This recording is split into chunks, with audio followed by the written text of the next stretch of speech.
evening and welcome to another episode of Ek Samvad at Aruni Mankuran. It's a pleasure and privilege to have three very dynamic people on Ek Samvad today. They've become change agents in their own right, and they're doing something that not everybody can do. So I'm so happy to welcome Mrs. Usha Bagdi, Mrs. B. Nanda Verma, and Mrs. Shefali. This is a conversation with change agents who founded Anviti, which is an initiative for waste management awareness and for environmental issues that concern all of us. So it's a pleasure and privilege to welcome all of you to this session of Ek Samvad at Aruni Mankuran. Aruni Mankuran is an initiative for positive social change through self-development. The belief is that each person is unique and special in some way, and each one of us can make a difference. Each one of us can be a change maker, and greater well-being and happiness for all through self-development is what motivates Aruni Mankuran. It's trying to be an agent of positive social change. The greatest threat to our planet is the belief that someone else will save it. हम लोग सोचते हैं कि हमारी responsibility नहीं है, somebody will do the job. So I'm so happy that we have three people here today who didn't think it was someone else's job and they took it upon themselves. Ek Samvad at Aruni Mankuran welcomes change agents who decided to be the change they want to see in the world. Their inspiration has come from the world around them. They are very successful people in their own ways. And I'm so happy that we are together here today and we are going to talk to them about their passion for making a change in the world. So we'll start with you, Nanda. Can you tell us a little bit about yourself? Yeah, definitely. Hello, viewers. Hello, good evening, all. Myself, B. Nanda Verma. Though I work for railways, but समाज को कुछ देने की चाह में मेरे पिछले 5-6 साल से मैं इस सोशल एक्टिविटीज में जुड़ी हुई हूँ और यही चाह रहती है कि कुछ ना कुछ अच्छा करते रहें. अच्छा in the sense not only for nature but जो लोग हैं उनको भी कुछ अच्छा ही दे. मतलब मेरा ये प्रयास है, या मेरा मोटो जो लाइफ का है यही है कि लोगों में बस खुशी हो, खुशी मैं जहां भी जाऊं वहां स्प्रेड करूं. लाइट जो बोलते हैं ना, प्रकाश, या आप जहां भी जाएं इस तरह का ज्ञान का प्रकाश देते रहें. That is the only my motto of life. Thank you. Thank you. Shefali, tell us a little about yourself. First of all, thank you so much for this. I'm feeling so privileged कि आपने यहाँ हमको बुलाकर जो भी हम थोड़ा बहुत करते हैं, छोटे इससे ही शुरुआत की, लेकिन कुछ कर रहे हैं और उसको आपने इतना बड़ा स्वरूप दिया. बहुत बहुत दिल से, तहे दिल से धन्यवाद. और सबसे पहले तो सबको मैं ये दिवाली की शुभकामनाएं देती हूँ और अपना इंट्रोडक्शन देती हूँ. मैं मिसेस शेफाली दूधबड़े, वैसे प्रोफेशन से आर्किटेक्ट हूँ, लेकिन कह सकती हूँ कि ट्रू नेचर लवर हूँ, इसलिए प्रोफेशन छोड़ दिया और नेचर के लिए क्या अच्छा कर सकती हूँ उसी पर पूरा फोकस बना रहता है. अपने आप को उसी में पूरी तरह से ये कर दिया है कि मैं कुछ ना कुछ बदलाव इस समाज में पर्यावरण के लिए, प्रकृति के लिए ला सकूं, और खुद से ही शुरुआत की है. बस इतना ही कह के इतना ही बोलना चाहूँ. Thank you. उषा आंटी. मैं उषा बागड़ी. मुझे प्रकृति से बहुत प्यार है और अभी जो देखने में आ रहा है कि सब कुछ गड़बड़ हो रहा है, समझ में नहीं आ रहा था मैं क्या करूं. पर अब उम्र की लगा कि प्रकृति माँ से बहुत कुछ मिला है, कुछ दूं पर. बस इसी इच्छा से मैं काम करती हूँ और निरंतर करती रहूँ। Thank you so much.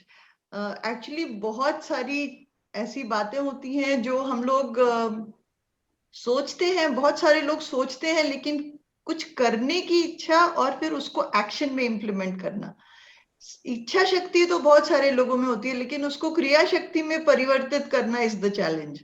सो सबसे पहले तो I would like to ask you, Nanda, Anviti के बारे में हमें बताइए, उसका नाम आपने कैसे रखा एंड व्हाट डज अन्विति डू? तो स्टार्टिंग पहले मैं ये बताऊंगी कि हमारा अन्विति का अर्थ के पहले मैं ये आपको बताना चाहूंगी कि अन्विति स्टार्ट कैसे हुई। एक्चुअली लास्ट ईयर मई 19 में, मई का लास्ट वीक था, तो there was a mega cleanness drive at Katol road. तो काफी लंबा जो पैच है अपना काटोल नाके से लेके गोरेवाड़ा जो लेक तक जाता है, पूरा पैच, वहां पे क्लीननेस ड्राइव चल रहा था।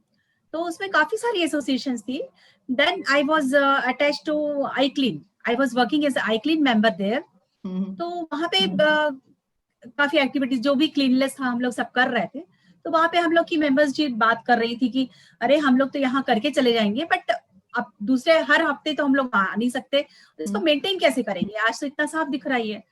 तो मैंने, उन लोगों ने मुझे अप्रोच किया कि नंदा तुम यहीं रहती हो, why not you take the initiative.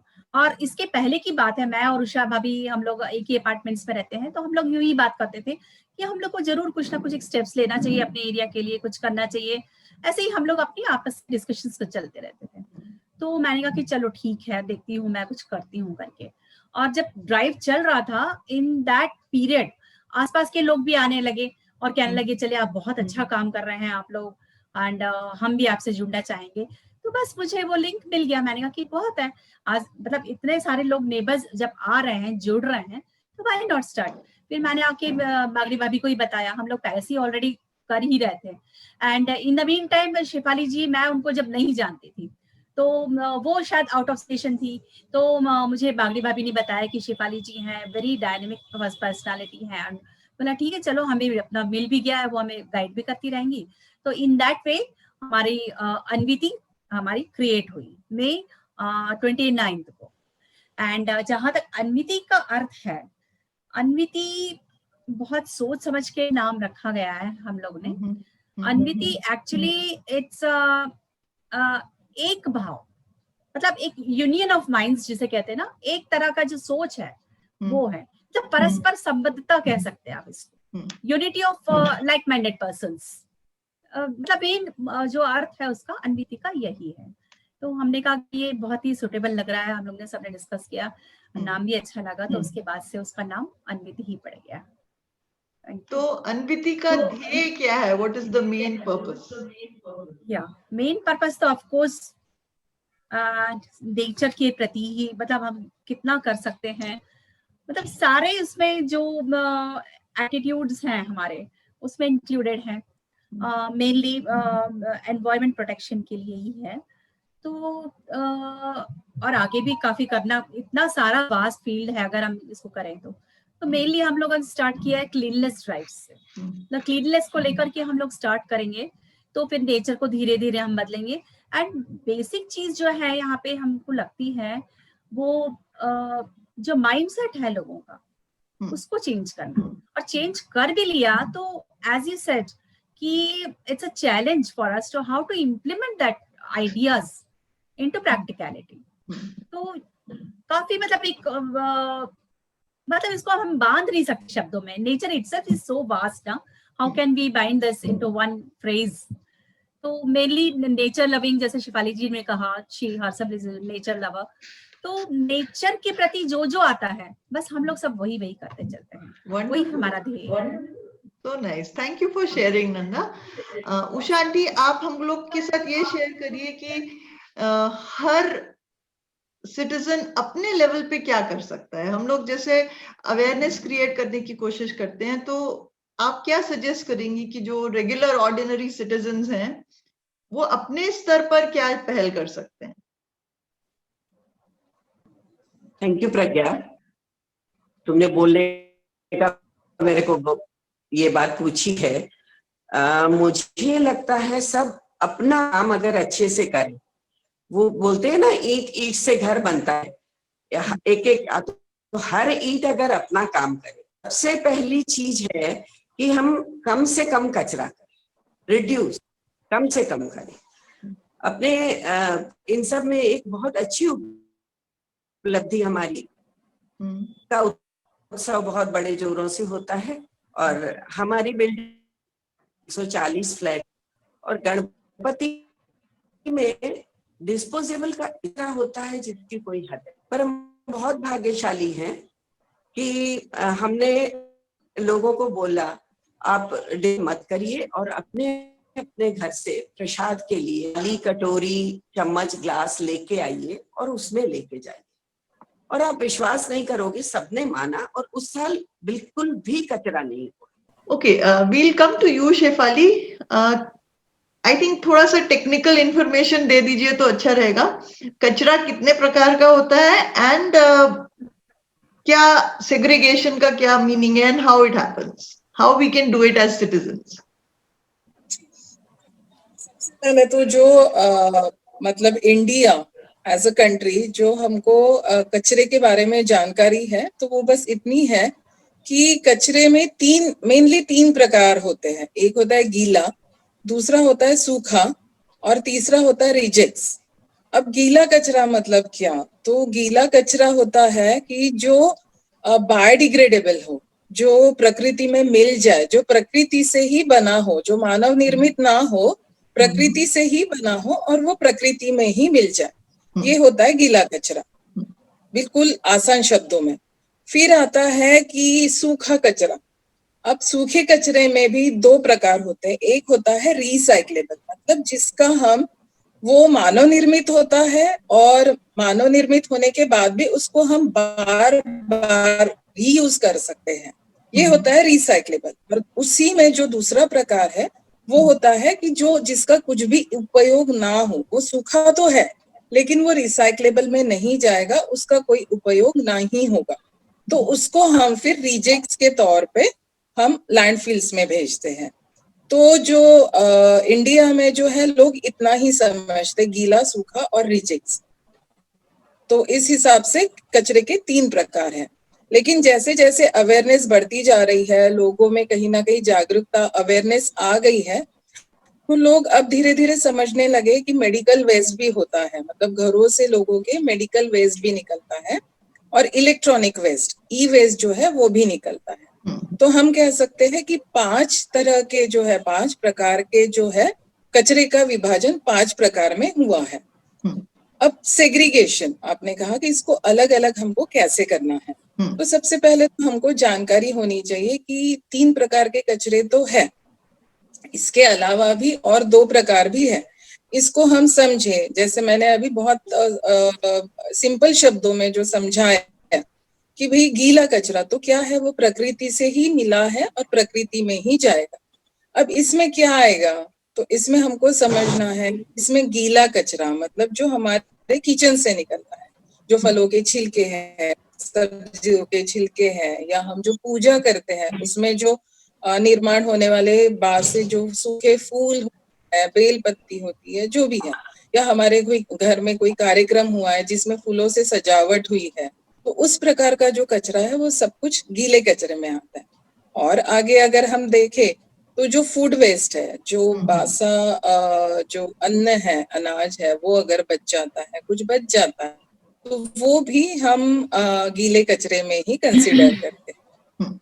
तो ये समझना बहुत जरूरी है। फिर सूखा कचरा, तो सूखे कचरे में अगर हम दिन भर डस्टबिन में हमारे क्या क्या जाता है, ये हम अगर ऑब्जर्व करते हैं तो हमको ये सारी चीजें ध्यान में आती है। फिर सूखे कचरे में जो है, अब एल्यूमिनियम फॉइल है, तो एल्यूमिनियम फॉइल हमको पता है कि उसका आगे जाके कोई भी रीयूज नहीं है, तो उसको हम रिजेक्ट्स में देंगे।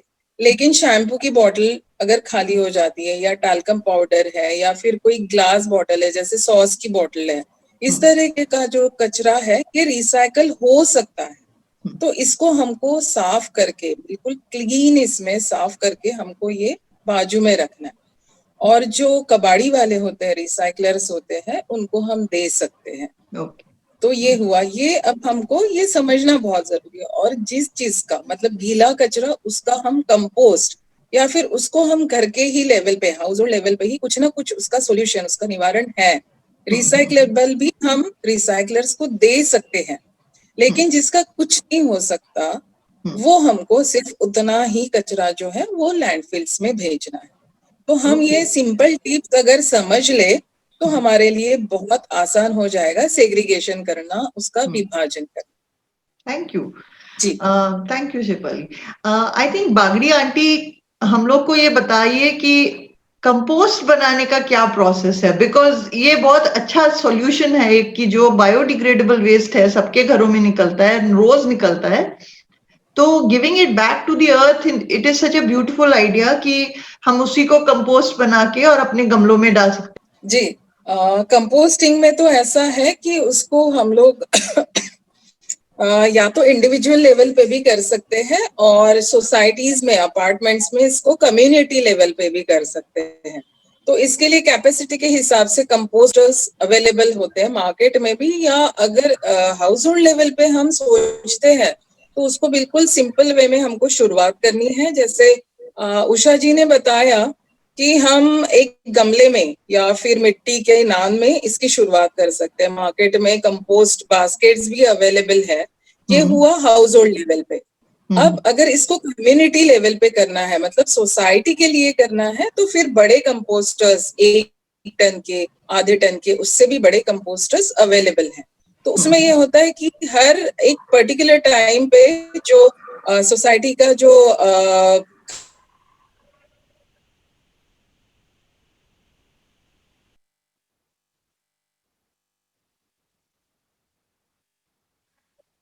कलेक्टर है, वेस्ट कलेक्टर है, सारा बल्क जनरेटर्स में आते हैं और उनको ये उनकी मैंडेटरी हो गया है। उसमें सिंपल इसमें लेवल में जैसे उषा जी ने बताया कि हमको नीचे सबसे पहले मिट्टी की परत डालनी है और मिट्टी की परत डाल के जो भी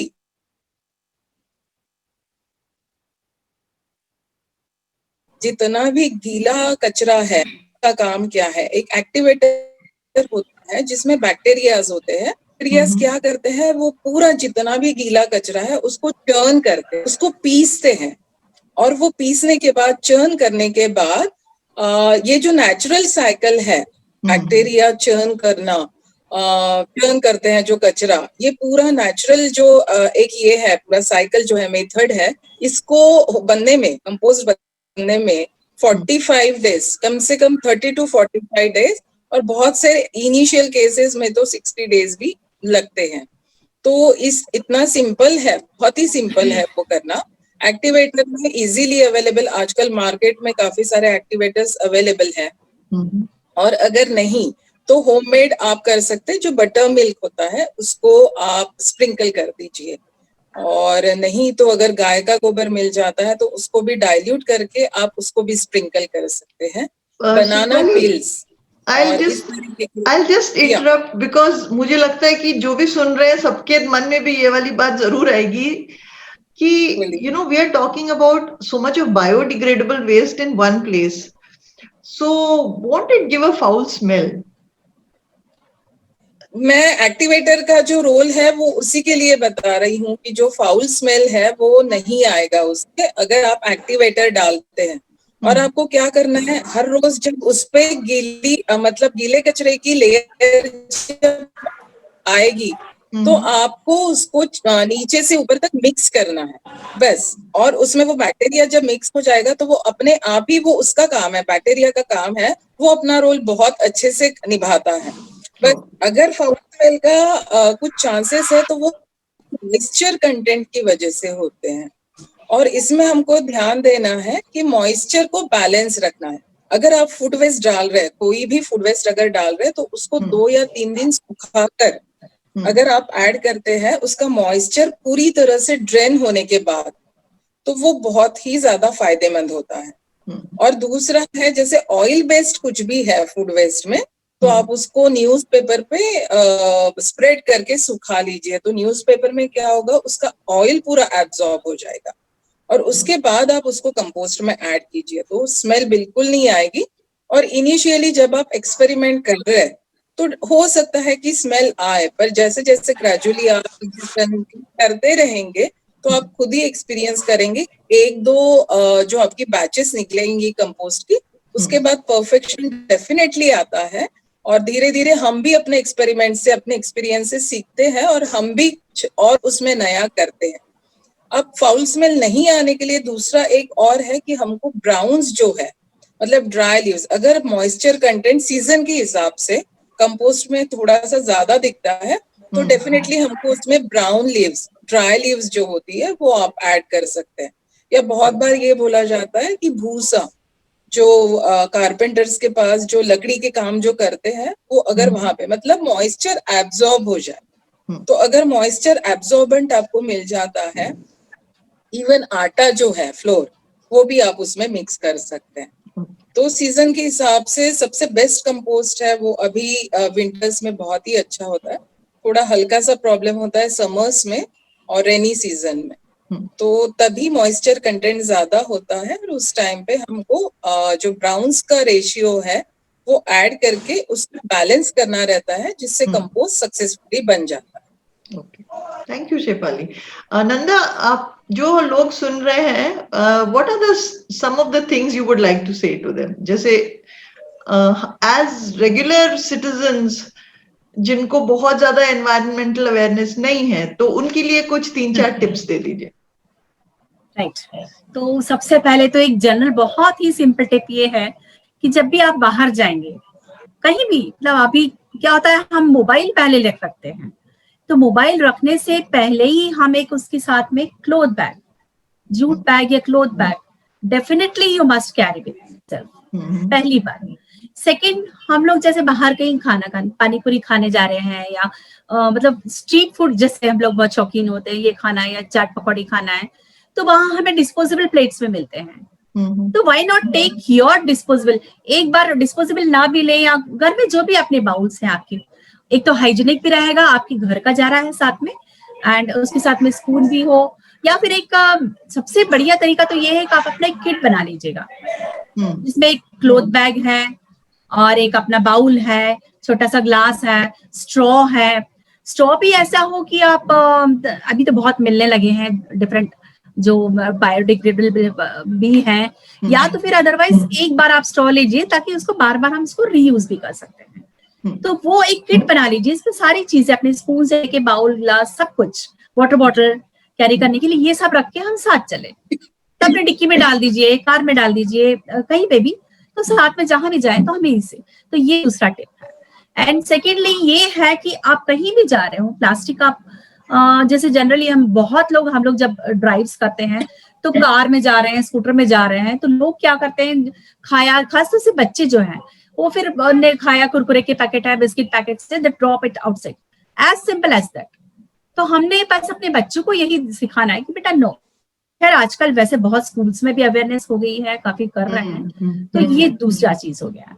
एंड एक और छोटा सा टिप ये है कि टैप्स जो होते हैं, वाटर टैप्स, वो जनरली क्या करते हैं लोग, पब्लिक प्लेसेस में, हमारे यहाँ नेचुरली इतना सिविक सेंस नहीं है, ऑन कर देते हैं, उसको ऑफ बंद ही नहीं करेंगे, अपना जो पानी भर लिया या जो भी कर लिया उसको फिर खोल के चले जाते हैं। कई बार ऐसा होता है। एंड इवन कई बार हम लोग जब सड़कों पे से जब जाते हैं तो हम लोग टैप खुला देखते हैं, बट वाई नहीं करके बहुत टेक इट फॉर ग्रांटेड हम लोग आगे चले जाते हैं।